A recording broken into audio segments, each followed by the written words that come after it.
Hey there, Bruce, and welcome back to the Game of Fortune. We've gotten through two challenges so far. I don't know how many challenges we have to face per run, but we must be getting there, right? We're still alive. Devon's not, though. I mean, yeah, so that's shitty. But anyway, apparently she'll be back.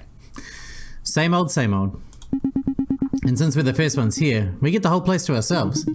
Not like there's much to do. True, I'm just going to take a nap. That's what we were doing before. Well, that running got me tired. I think I'll join you. Really? I mean, on another couch. Don't get the wrong idea. Just messing with you.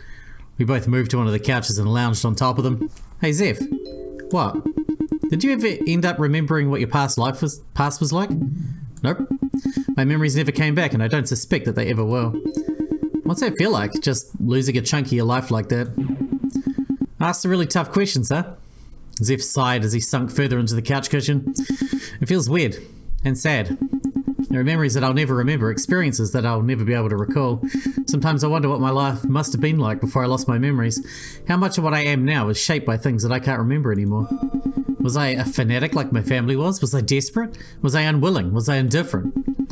Surely I must have had friends and people that cared about me, but I've never seen them. Was I isolated and alone? I guess the best way I could explain it is that I've got ghosts haunting me.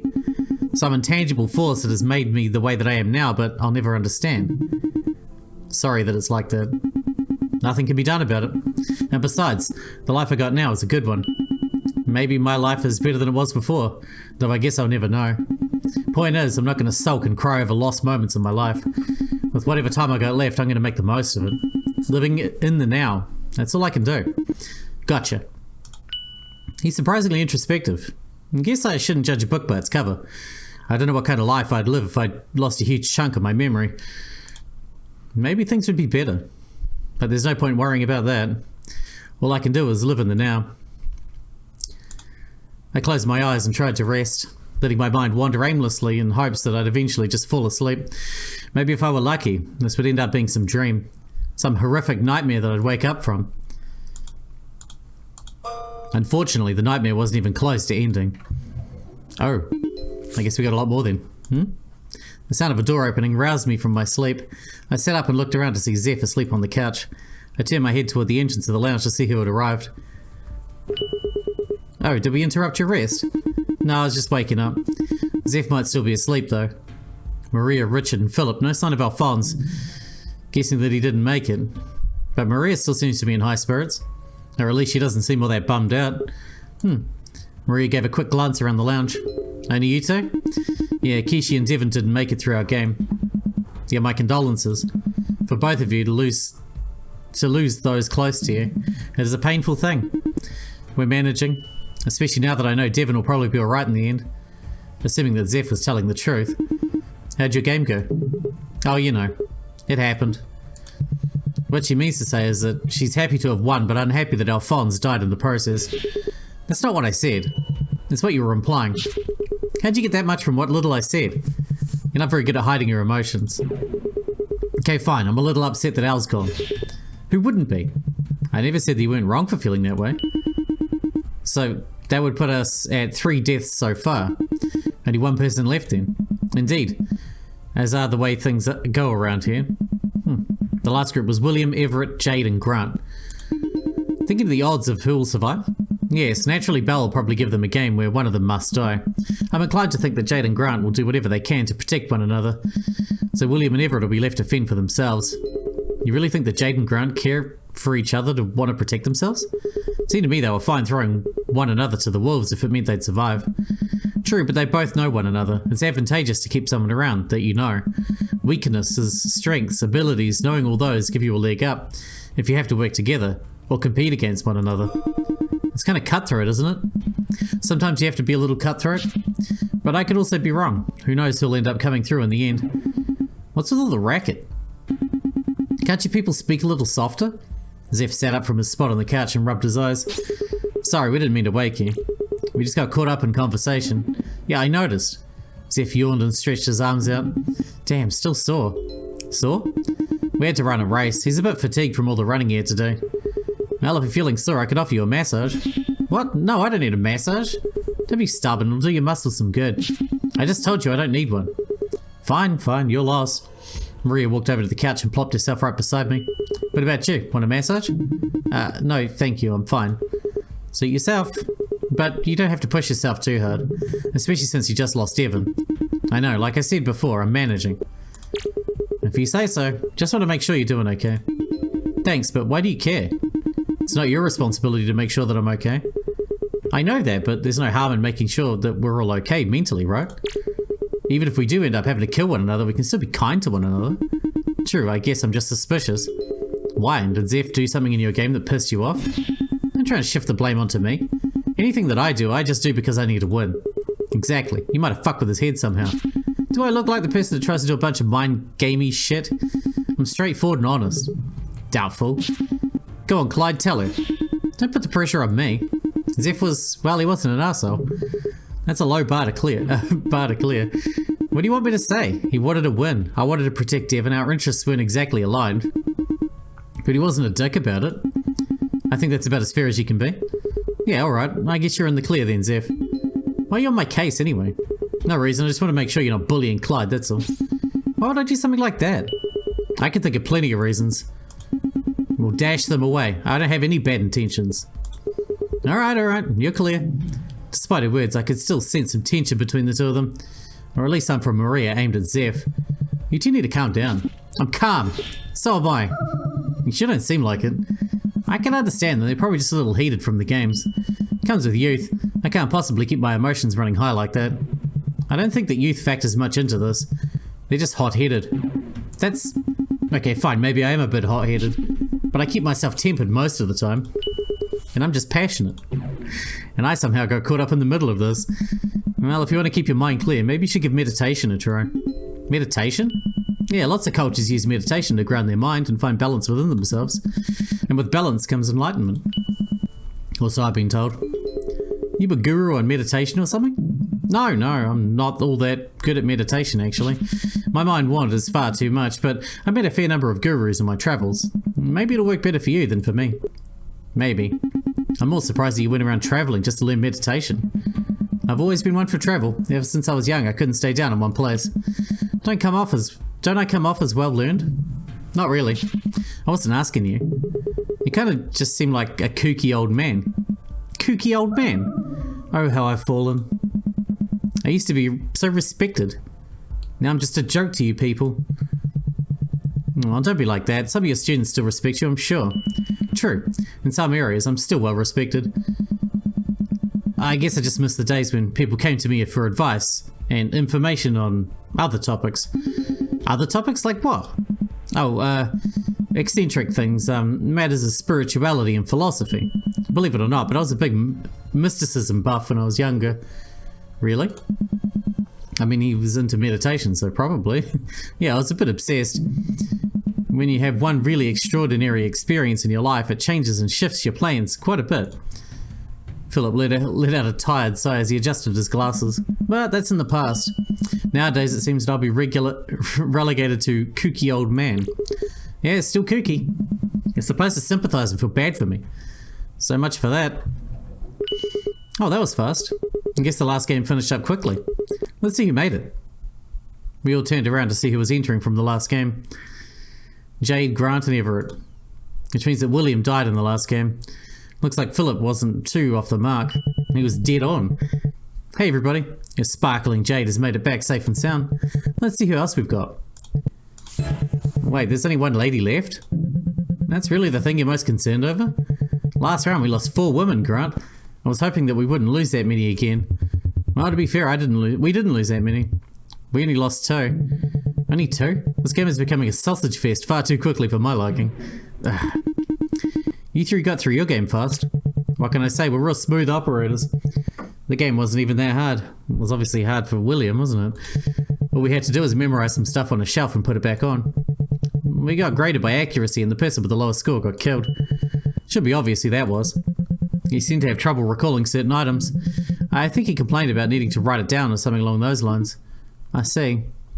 Well, can't say I'm going to miss William. I can only hope that he went down gracefully. Though knowing him, probably not. So this is everyone? Shall we get into organising the next groups? Already? We didn't even get a chance to sit down. You can sit down while we discuss things. But delaying the inevitable is futile. Fine, let's just sit down and talk things through. Jade, Grant, and Everett sat down on the lounge couches along with the rest of us. Maria and Zeph opted to stand up so as to not crowd the place. But as soon as we were all gathered, it was time to discuss the next steps. Kishi normally would lead the discussion, but seeing as she's gone, I'll take the lead this time. Go for it.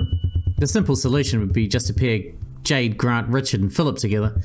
2 pairs set up to go with one another, and the rest of us can join together. That works for me. I'd rather not do that. Why not? Well, this is the second to last game, so the odds that my father and I will have to kill each other is rather high. I'd prefer not to have to deal the finishing blow to him if I can help it. Such a compassionate young man, I wouldn't want to bring harm to my son either. Okay, that's not the hardest thing in the world to manage. I'll take one of your places then, if that works for you. Fine with me. Likewise. I need to know which group you'd each prefer. Ah, right. Well, I suppose it'd be fine if I joined the first group. Are you sure, Dad? Don't you want a little more rest? I'm feeling spry. You don't have to worry about me. And if you insist... Great. I'd feel bad about getting an old man killed. Oh, I'm so relieved. Whatever would I do without your compassion? You got an issue with me? I think everybody does. Of course not.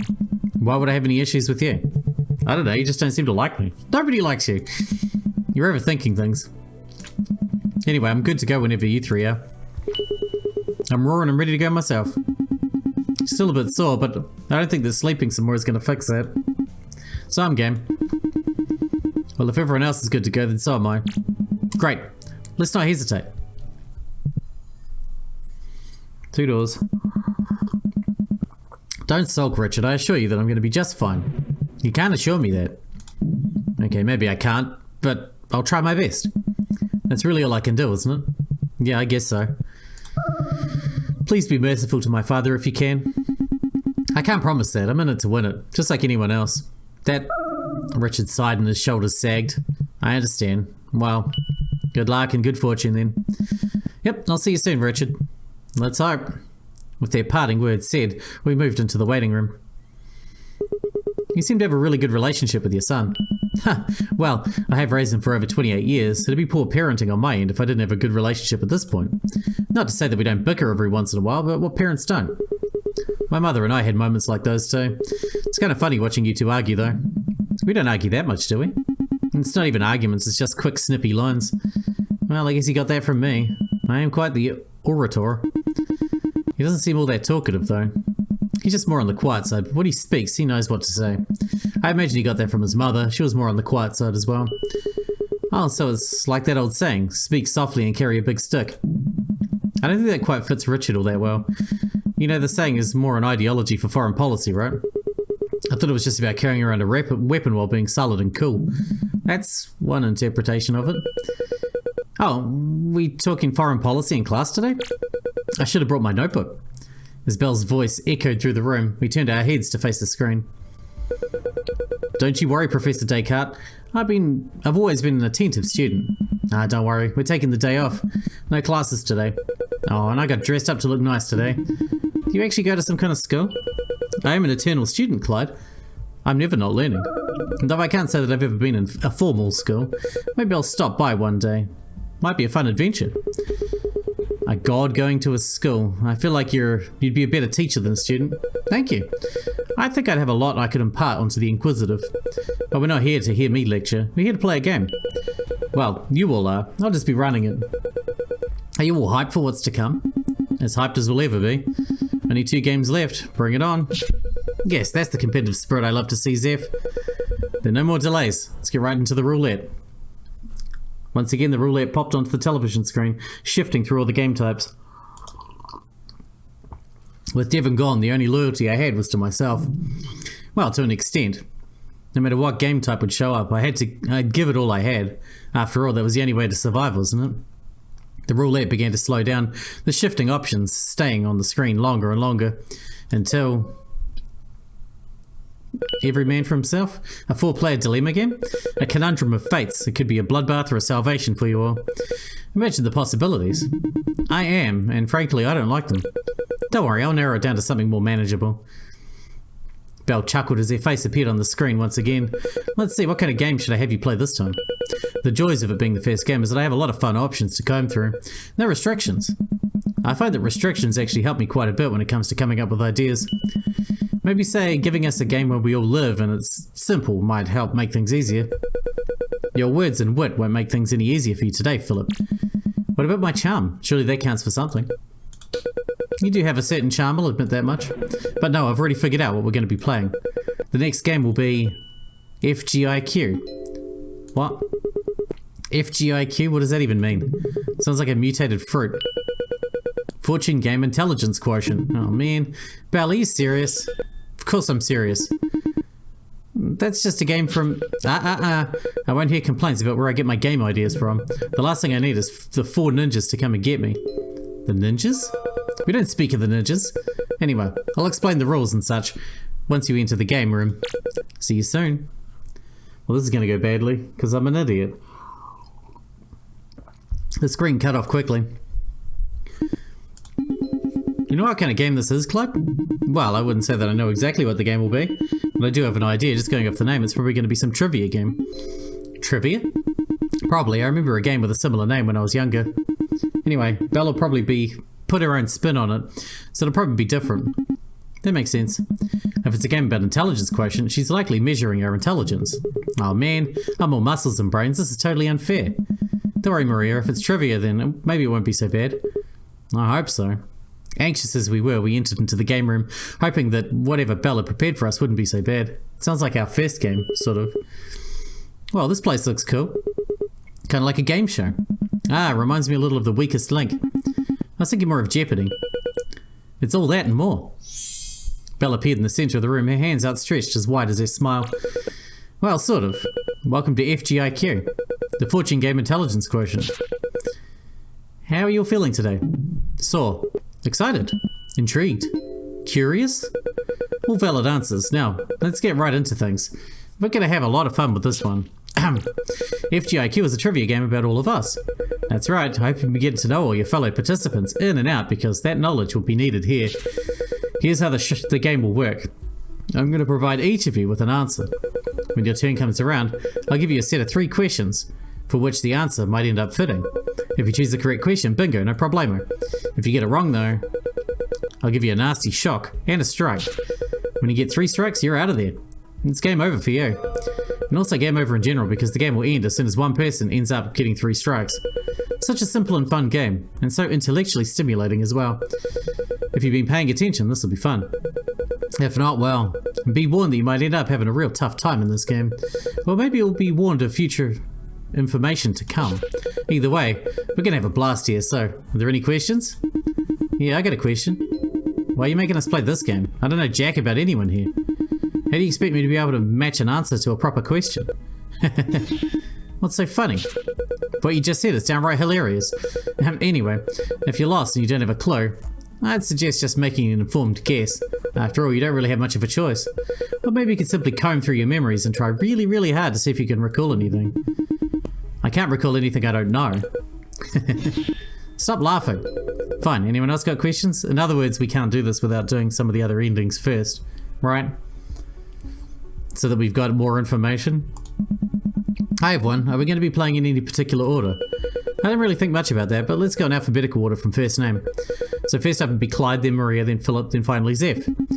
The joys of having a name starting with Z. I got a question. How personal are these questions going to be? Is it stuff like our age or birthday or something like that? Maybe, but it might also be more intimate and personal things. I've been pulling answers and questions based on your memories and experiences. Oh, Hopefully you don't get into the explicit stuff. Maria, I'm trying to keep this game suitable for primetime television. When have you ever heard of a game show that's had a lot of adult-related content in it? Family Feud? Okay, fair point. But I won't get into the raunchy details unless I run out of stuff. So if you don't want that to come up, just do us all a favour and get 3 questions wrong. Any other questions? Excellent. Well, let's not waste any time then. Everyone to their podiums. We each move to a separate podium. It sucked that I had to go first, especially since I didn't know anything about anyone here. Well, I knew a little about Zeph, because of what he told me, but what are the odds that I'll be able to use that? Not only that, since I go first, I won't be able to rely on someone else getting 3 wrong answers before me. I have to get at least one of the questions or answers right. Clyde, you're up first, so here's your answer. Hips. Hips? That's right, so which question fits the answer? Is it, where was Elizabeth injured 16 years ago?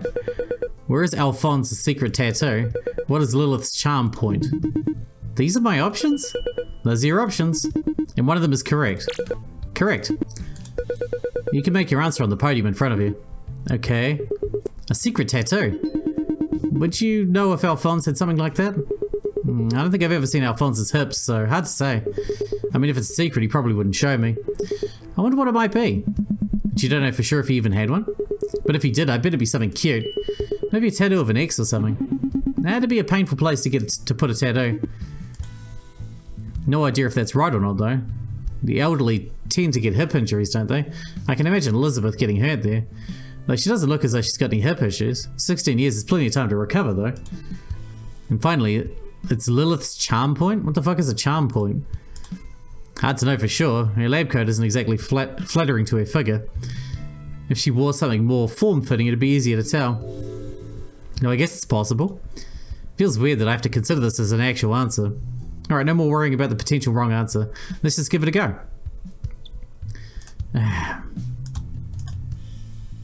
Well, it says hips, as in two. You know? Plural? Elizabeth probably wasn't injured in the hips. She would have been injured in the hip. Same goes for Alphonse's secret tattoo. Unless it's a massive one, it's not going to be on his hips. It's just going to be on a hip, right? So I'm going to pick the last one. I think charm point means she's got a sexy ass or something like that. Let's go with that. I pressed on the screen hoping this would be the right answer. Clyde, you selected what is Lilith's charm point. That is correct. Well, how do you even know that's correct? Like, from an objective standpoint. You might not be able to tell because of the clothes that she's wearing, but she has quite the attractive figure when she puts effort into it. I told you before, didn't I? I can check your memories and thoughts. She certainly considers that a fact herself. You know, I can imagine it. Who's Elizabeth? She seems like the kind of person that parties hard when she's off the clock. Is it one of the hat ladies? Well, good for her, I guess. Maria, you're up, Buttercup. I'm ready, Belle. Hit me with what you got. That's the spirit I like to see. Your answer is surrealism. So whatism? Surrealism, if you don't know what it is. Well, that'll make things a bit harder for you. Anyway, here's your answers. What is Richard's favourite art style? What is Elizabeth's favourite poetry style? What is Philip's favourite philosophical topic?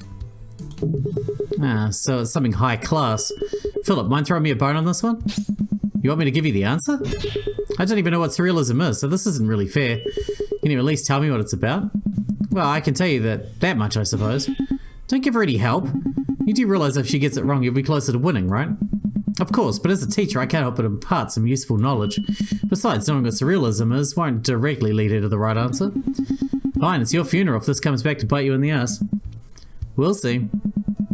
Anyway, surrealism is a cultural style of art, philosophy, and literature that embodied the depiction of illogical, unnerving, or confusing scenes that flowed from the unconscious. That's a very basic and narrow definition, but it should help a little.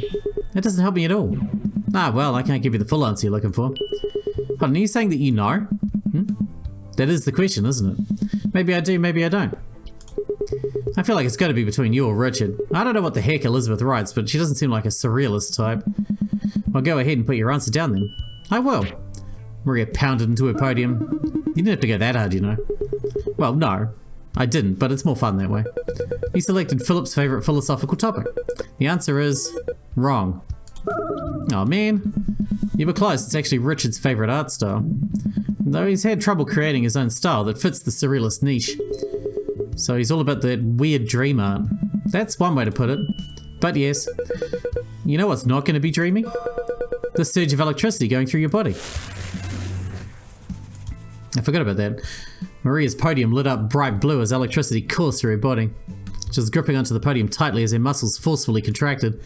And for a few seconds, the sparks shocked Maria and she was panting as she shook her hands and kicked the air a few times. Oh, that was awful. What were you expecting? I thought it'd just be a little shock. Nothing huge like that. Like the kind you get after touching a metal doorknob. This is Belle we're talking about. Why would you think she'd go easy on us?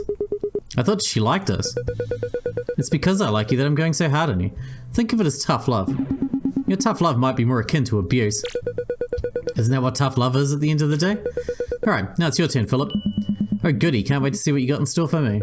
Be prepared, for here is your answer. Gemstones. Oh, very pretty. What are the questions that this answer might fit into? They are, what are Laura's children's named after? What gift did Teresa receive on her 8th birthday? What did Grant name his collection of pet rocks? How interesting. Grant doesn't really seem like the type of person to keep a bunch of rocks as pets. Sure, he does seem a bit quiet, but a collection of pet rocks? And naming them as collective gemstones? That's just silly. I can see Laura is the type to name her children after gemstones. There are plenty of names that could fit for them. But I also don't know much about Teresa.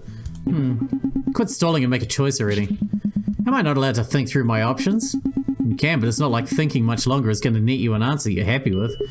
Don't rush him, he's a professor. He likes to take his time, I bet. Okay, I think I got an answer in mind. Let's go with this one. Philip tapped his finger on the podium. He selected what are Laura's children named after. That's what I would have picked. That is correct. Took you long enough. Gemstones. There are a lot of names that could come from that. Ruby, emerald, sapphire, pearl, amber. Jade's name is probably named after one of the gemstones too, so it's not too uncommon either. Wonder why gemstones though. Anyway, you're up next, Zeph. Alright, let's do it. Your answer is 40 years ago. Okay, and what are the questions I can choose? The questions are, when did Alphonse wish for immortality? How long ago was the Digits of Eden founded? That was 40 years. And when did I go by the name Isla? So it's the Digits of Eden founded. What a weird set of questions. Oh, I know this one. They taught it in school. They teach this stuff in school? Well, I didn't go to a traditional school, but they did go through all the names that the goddess has gone over by the years. They mapped them out, wondering if there was a pattern. Well, was there a pattern?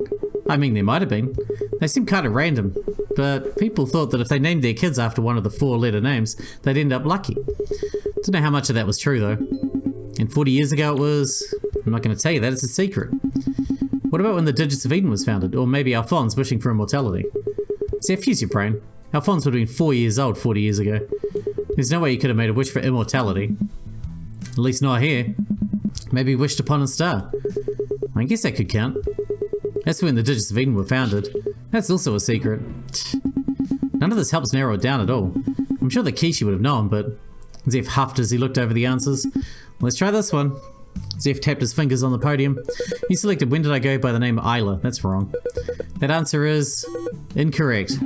Damn it. For the record, the last time I went by the name Isla was 80 years ago. 40 years ago, I went by the name... Isla. So many wonderful 4-letter names, it's hard to stick with just one. So then what was the right answer? That the Digits of Eden was founded 40 years ago, most likely. That's right, founded 40 years ago by a group of bumbling idiots. Wait, how does that relate to any of us? The other two answers were at least referring to specific people. Well, that just means that somebody here was probably related with the founding of the Digits of Eden. Zeph turned his head toward Philip, who put his hands up. Don't make snap judgments just because I'm old. Any person here older than 40 are you, Elizabeth, Everett, and Alphonse. And I doubt Alphonse was starting up cults when he was 4 years old. We know Elizabeth was... No. No, we don't. Do we? You seem like the type that would get obsessed with that sort of thing. Philip sighed and rubbed the back of his head. I figured that Kishi would have told you all the details by now. You think I care to know all about... Zeph was interrupted as his podium lit up and he was electrocuted soon after. After the sparks stopped flying, he looked angrily at Belle. What the fuck? You were taking so long, and we have to keep things moving. So I figured that I'd just shock you. At least give me a warning first. I'll consider it. Anyway, back to you, Clyde. Oh joy, I can't wait to see what you got in store for me this time. Well, get ready, because here's your answer. They suffer physical pain when they do. Huh? What kind of answer is that? An answer alone doesn't make much sense. You need the question. And thus, here they are. What happens when Lilith lies? Why doesn't Teresa take off her gloves? Why does Kishi hate dreaming? These are all unsettling. Don't worry, 2 of them are false. So it's really not that bad. It's still bad. Nevertheless, I have to try and get the right one. Surely Lilith must have lied at some point in her life. I can't imagine that it caused physical pain. That's impossible. Isn't it? What about Teresa? Why would taking off her gloves cause her physical pain? Is she nursing some kind of hand injury? Or are the gloves so rough they're hard to take off? I don't think that Zeph or Kishi ever mentioned issues with dreaming. Sure, maybe Kishi might have got nightmares, but how would that cause her physical pain? Maybe she thrashed around in her sleep and hit things? Would that count? Well, let's just jump into an answer. And right now we're going to wrap this one up here because we're out of time for today. And we'll continue this game in the next one. Although, I'm leaning towards why doesn't Teresa take off her gloves? That seems like the most likely one to me. But I don't know, I could be wrong. At this stage, we've got one right answer, and the only other one who has one right answer is Philip. So we're in the lead with Philip. So we got a good shot here. We only have to be the one who doesn't come last, basically. Which is going to be Maria, let's be honest. Anyway, thanks for watching, Bruce. I'll see you in the next one.